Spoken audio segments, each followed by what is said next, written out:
Bacterial vaginosis is the most common vaginal infection and cause of smelly vaginal discharge. It's caused by a shift in the vaginal microbiome. The ratio of beneficial to harmful bacteria shifts where you have less of the former, predominantly lactobacillus species, and an overgrowth of the latter, of the different species of harmful bacteria. This causes the vaginal pH to rise, which then often results in an unpleasant odor and abnormal discharge. BV can be asymptomatic, most cases are, or symptomatic, and it produces a grayish, off-white, thin discharge and a fishy smell that may be more noticeable during your period or after sex. Pain, burning, itching, or painful or difficult urination can also occur, but these symptoms overlap with a lot of other conditions, so it can indicate like another concern to get checked out. Oral or gel antibiotics are most often prescribed, which might further complicate the issue because antibiotics destroy your gut microbiome, which directly impacts your vaginal microbiome. With frequent antibiotic use, you might start experiencing recurrent BV infections and yeast infections. So here is some holistic support. Eat more lacto-fermented foods like Greek or just plain yogurt, no added sugar, kefir, and lacto-fermented vegetables and fruits. Check out our video on getting started with lacto-fermented foods. Add 1/3 of a cup to 1/4 of a cup, other way around, 1/4 of a cup to 1/3 of a cup of lacto-fermented foods into your diet. This helps to restore the balance of your gut microbiome, which supports correcting a number of health issues, including BV. Take a good quality probiotic. Lacto-fermented foods are probiotic, and also taking a high quality probiotic supplement can be helpful in replenishing that beneficial bacteria. Using a probiotic vaginal suppository or gel can also help with treatment and prevent reoccurrence. Use organic or natural cotton underwear and sanitary products or a menstrual cup. Stop using scented products down there and don't douche with commercial products. No need to use soap either because your vagina is self-cleaning when you have more of the right bacteria. Reduce your intake of sugar, processed foods, and refined carbohydrates. Eat more real, whole food, whole grains, natural and organic when possible, and try making your plate with 2/3 cup or 2/3 of your plate being fruits and vegetables, and the other 1/3 whole grains, organic protein of your choice. And lastly, make your own antimicrobial herbal suppositories. This is what we're going to do in this video. My herbal vaginal suppository formula includes yarrow, comfrey, Oregon grapefruit, rose, and a few drops of tea tree and lavender essential oil. This blend is anti-inflammatory, antibacterial against that harmful bacteria, tissue toning and soothing. It acidifies the vagina and helps to check that excess discharge. If you're experiencing a lot of itching and maybe you've been scratching, sometimes we can tear the tissues. So this formula will help relieve that itch and repair any damaged tissue. The herbs are going to be infused in melted shea butter, then hardened with a little bit of beeswax and cooled in the refrigerator.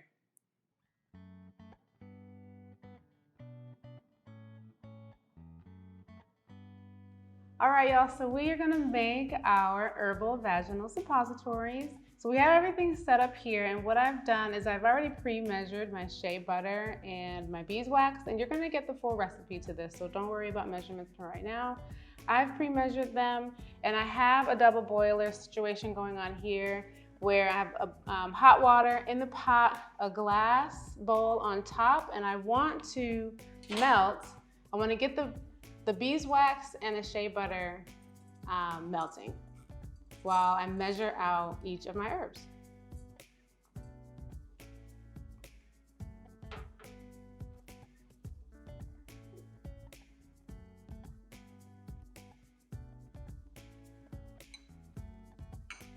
While that's going, I'm going to measure each of the herbs. We're going to start with yarrow, and for this recipe, I only want 2.8 grams.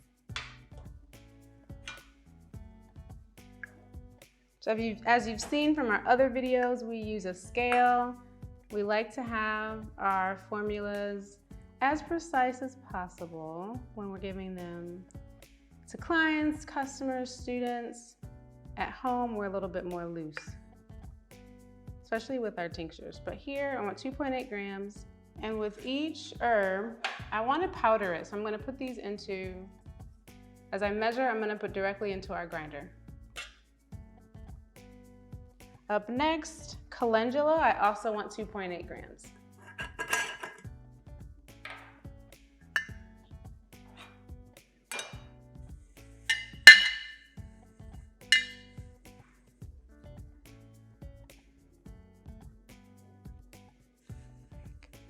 Right on the money.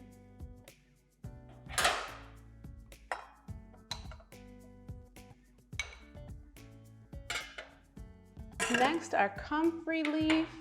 We are going to use 1.4 grams of comfrey.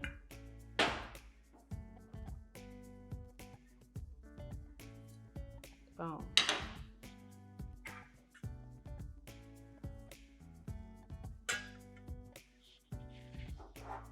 Oregon grapefruit, 5.6 grams.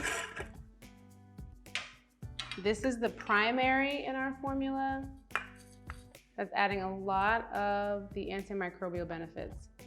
And the calendula. There we go. Now our rose petals, 1.4 grams.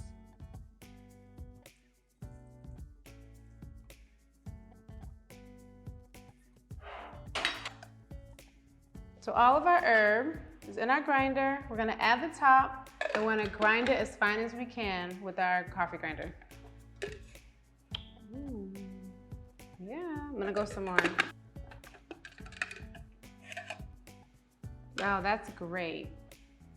The Oregon grapefruit still has some bigger chunks, so I'm gonna go for a few more seconds. Now we take our ground herb and we're gonna add it to our shea butter and beeswax and just let this infuse. Maybe and melt 15, 20 minutes.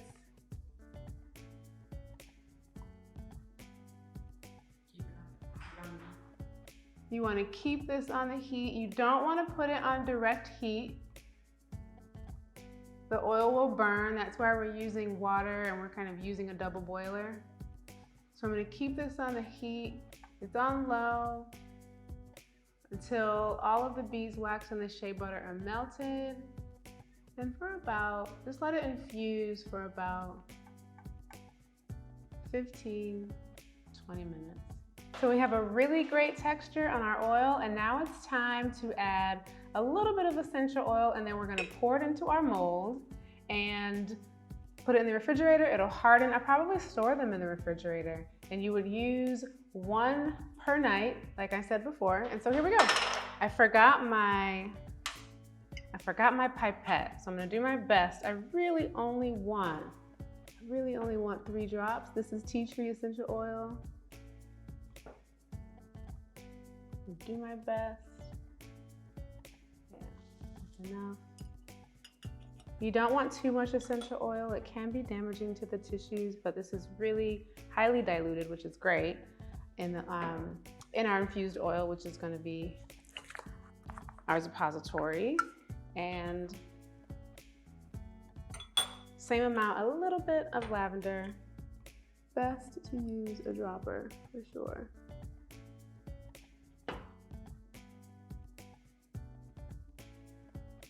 That's enough. Yeah. You want the essential oil to be your last step because they're highly volatile and they'll evaporate into the air. So this is your last step, and now it's time to pour into our mold.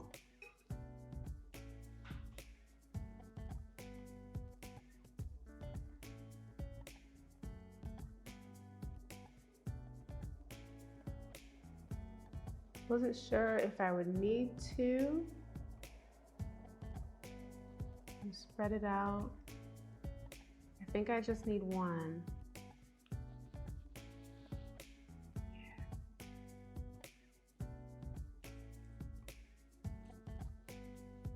Oops.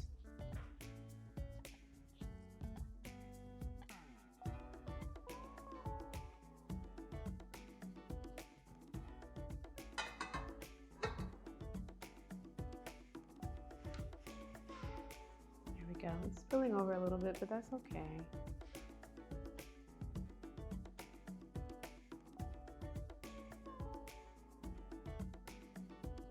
Try to get them evenly. This is a coffee bean mold that we got off of Amazon. So it has a really great like oval shape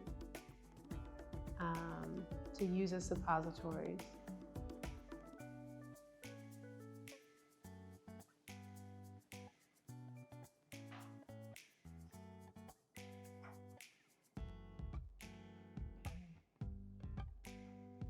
Any excess that falls out into your tray, you can always remelt and put back in the molds. That's why I'm not worried about any of it spilling over. Okay, I'm gonna take this and pop it in the refrigerator, and we'll be back and you'll see the final product.